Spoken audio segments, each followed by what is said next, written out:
Listen up, because this isn't random, and it's definitely not coincidence. Something quiet but heavy is shifting behind the scenes, and you might not even fully feel it yet.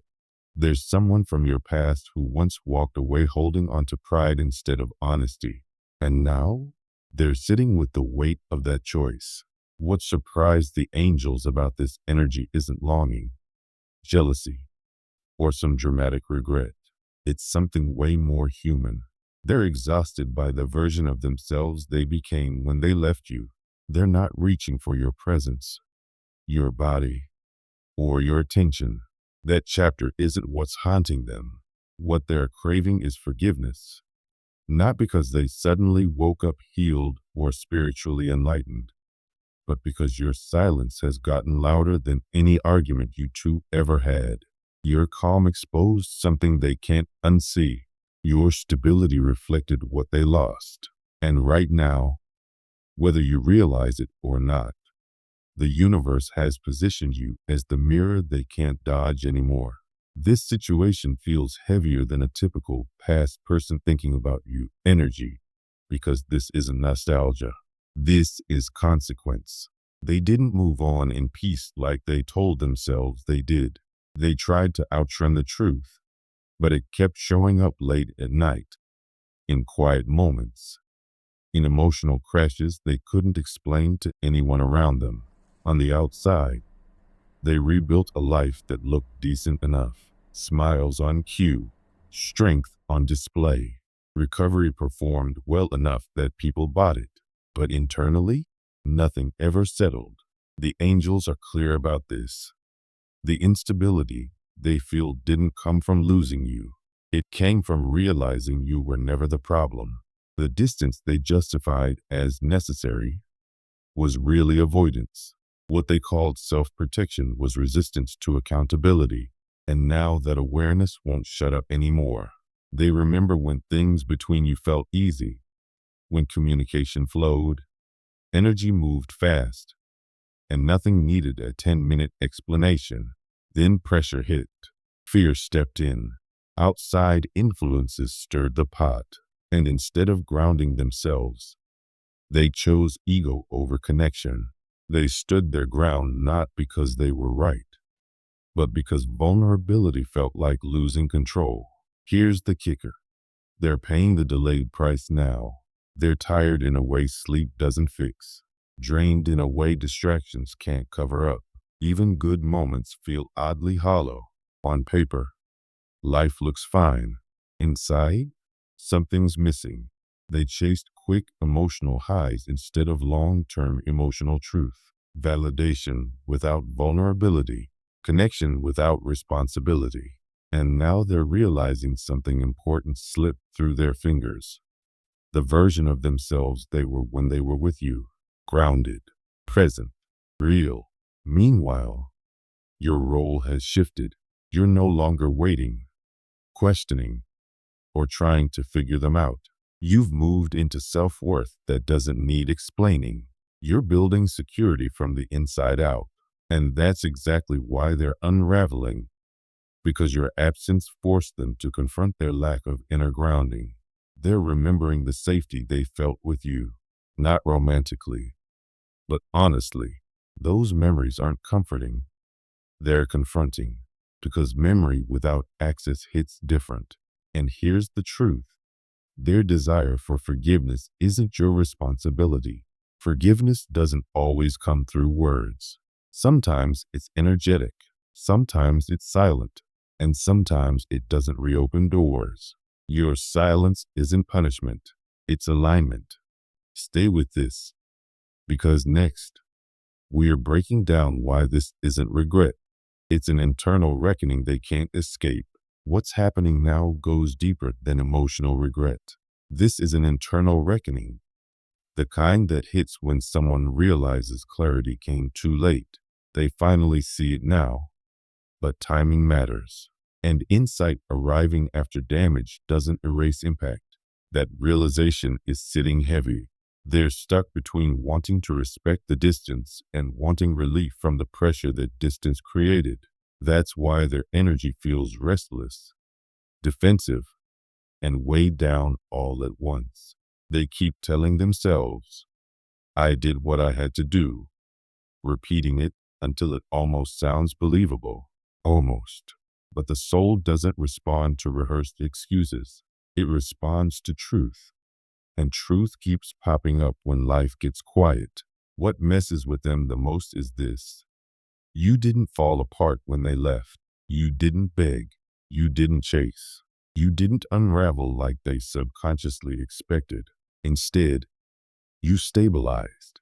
You got quieter, but stronger, more selective, but not closed. That outcome wrecks the story they told themselves to justify walking away. Because if you're genuinely okay, then the narrative of, I had to save myself starts to crack. And that's uncomfortable. It forces them to face the possibility that they weren't protecting themselves from harm. They were protecting themselves from growth. They're realizing now that what you offered wasn't pressure. It was emotional maturity. What felt restrictive back then was actually consistency. They wanted freedom without responsibility, not realizing that freedom without grounding turns into chaos.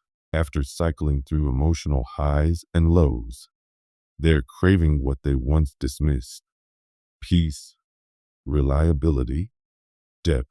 There's also comparison happening, not shallow, but real. They're measuring current connections against the memory of you, not because you were perfect, but because you were authentic. You didn't perform love, you lived it. And now everything else feels thin by comparison.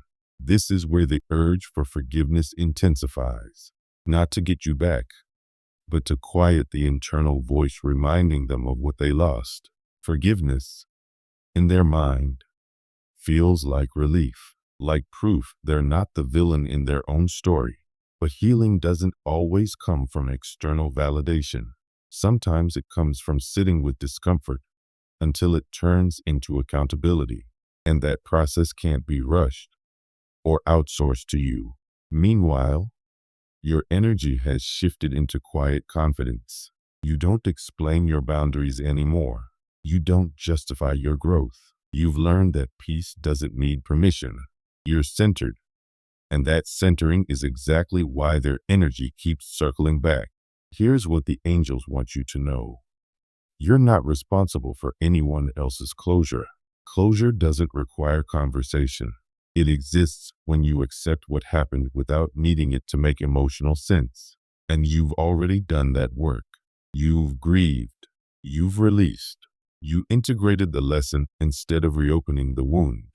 That's why you feel lighter now. Less triggered, less reactive, more grounded. That's resolution, not avoidance. And now comes the part most people never talk about. The reason this energy hasn't faded with time, silence, or distance. What's keeping this alive isn't unfinished emotion. It's unfinished understanding. This person isn't haunted by love. They're haunted by who they became when they chose fear over honesty. They're replaying not just losing you, but losing their own integrity in the process. And that's a heavy thing to sit with. Avoidance stopped working a long time ago. Staying busy, distracted, surrounded. It didn't erase the discomfort. It just transformed it. Now it shows up as dissatisfaction, restlessness, a low-grade irritation with life that has no obvious cause. That's what happens when accountability gets bypassed. The emotion doesn't disappear. It evolves. They're realizing now that walking away didn't give them freedom. It delayed their reckoning. Clarity doesn't come from escape. It comes from reflection. And reflection is unavoidable when the noise dies down. They finally see that what you offered wasn't control. It was grounding. You stayed present when things got uncomfortable. That took courage. And at the time, that courage intimidated them. So they reframed it. They called your steadiness too much, your honesty pressure, your clarity expectation. That framing gave them permission to leave. But that story doesn't hold up anymore. What really unsettles them now is that you changed without bitterness. They expected anger, resentment, emotional shutdown. Instead, you softened inward. You regulated yourself. You learned how to stand in your worth quietly, and that's disarming. They don't feel rejected by you. They feel irrelevant. And neutrality hits harder than rejection ever could, because rejection still acknowledges significance. Neutrality reflects closure. They're also noticing that current connections lack depth, attention without safety, excitement without peace, quantity without meaning. That contrast sharpened their awareness of what they once had. So yes, forgiveness feels appealing to them, like a way to restore balance, like absolution. But forgiveness is not owed, and it doesn't require access. You can forgive without reopening doors, and you've already done much of that work. Your energy is stable now, protected, discerning. You no longer shrink to maintain connection. You no longer negotiate self-respect, and that boundary, quiet but firm, is forcing them inward. This process is theirs alone. Your lesson was confirmation. Choosing yourself didn't cost you love. It aligned you with it. Growth doesn't always reunite people. Sometimes it separates them permanently. Sometimes it brings peace without reconciliation. And that's where you are now. Stay present, because when growth settles, truth becomes unavoidable. And this is only the beginning of what clarity unlocks. There's a calm strength about you now, not loud, not flashy, just solid. The kind of emotional security that doesn't need to prove anything. And oddly enough, that grounded energy is exactly what causes people from your past to pause and reflect. Not because they're trying to come back, but because they recognize something in you that they don't have within themselves. The person from your past can feel the boundary, even without words, even without contact. They sense that your life is full in a way that doesn't leave room for unfinished business. That realization hits hard. It forces them to accept a truth they can't negotiate anymore. Forgiveness, even if it exists, wouldn't restore access. And that's sobering. This is where a deeper level of understanding kicks in. They're starting to see that some lessons aren't about fixing mistakes.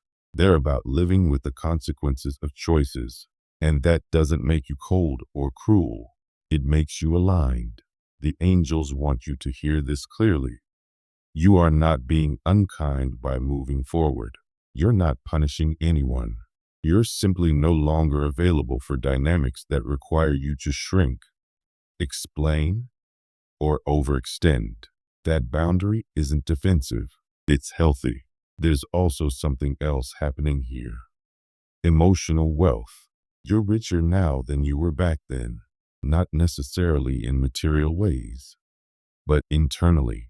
You have resilience, discernment, self-trust, and those things create stability even when life throws curveballs.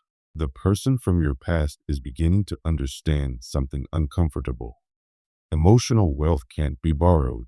It can't be reclaimed through apologies or regret. It has to be built, and that takes time. They can't shortcut it. They can't recover what they didn't cultivate. This situation isn't asking you to act, explain, or engage. It's simply revealing the outcome of two different paths. You chose introspection. They chose distraction. Both paths led to clarity, but only one led to peace. And the difference is obvious now. As this part lands, let go of any lingering sense that you're responsible for how this affects them. Their awakening isn't your assignment. Your growth doesn't need justification. You're allowed to move forward without turning back. If this resonates, drop one word in the comments that describes your inner state right now. Stay with this, because next, we're getting into the truth they can't soften anymore. The illusion that finally collapsed. What this person is facing now isn't just your absence. It's the collapse of the story they told themselves to survive it. For a long time, they lived off a narrative that made leaving feel justified, a story where distance was necessary, emotions were optional, and discomfort could be avoided. That story worked as long as life stayed loud, busy schedules, distractions, movement. But life always quiets down eventually, and in silence, unprocessed truth gets real loud. The angels show that they're now living in the aftermath of their emotional choices, not dramatically, not in chaos, but steadily, a subtle awareness that something essential is missing. They may feel it first thing in the morning, or right after achieving something they once wanted badly, only to notice the satisfaction fades fast. They may feel it while laughing with others, yet sensing an emptiness underneath. Their life isn't empty. Their inner alignment is. They're finally realizing that stimulation can't replace grounding. Movement can't replace meaning. They defended their position instead of nurturing connection. They believed standing firm meant strength, without realizing that real strength includes the ability to soften, admit fault, and repair. Back then, retreat felt safer than repair, but safety built on avoidance doesn't last. What hurts now is recognizing something about you. You didn't need chaos to feel alive. You didn't need emotional games to feel close. You valued presence, consistency, honesty. Those qualities didn't excite their nervous system at the time. They felt unfamiliar, maybe even restrictive. Now, those same qualities feel rare, precious, almost unreachable. They replay moments with you, not to rewrite them, but to finally understand them. Your patience, your emotional steadiness, your ability to hold space without control. These weren't weaknesses. They were strengths they didn't yet have the capacity to honor. That realization brings clarity and grief. Clarity because the truth is undeniable. Grief because timing doesn't rewind. Meanwhile, you've moved into a different emotional landscape altogether. You're no longer analyzing what went wrong. You're no longer waiting for understanding from someone who couldn't offer it then. You integrated the lesson without carrying the wound. That's why your energy feels settled. You're not numb. You're complete. You earned this through sitting with disappointment instead of rushing to replace it, through allowing sadness instead of turning it into bitterness, through choosing self-respect even when it meant letting go of a future you once imagined.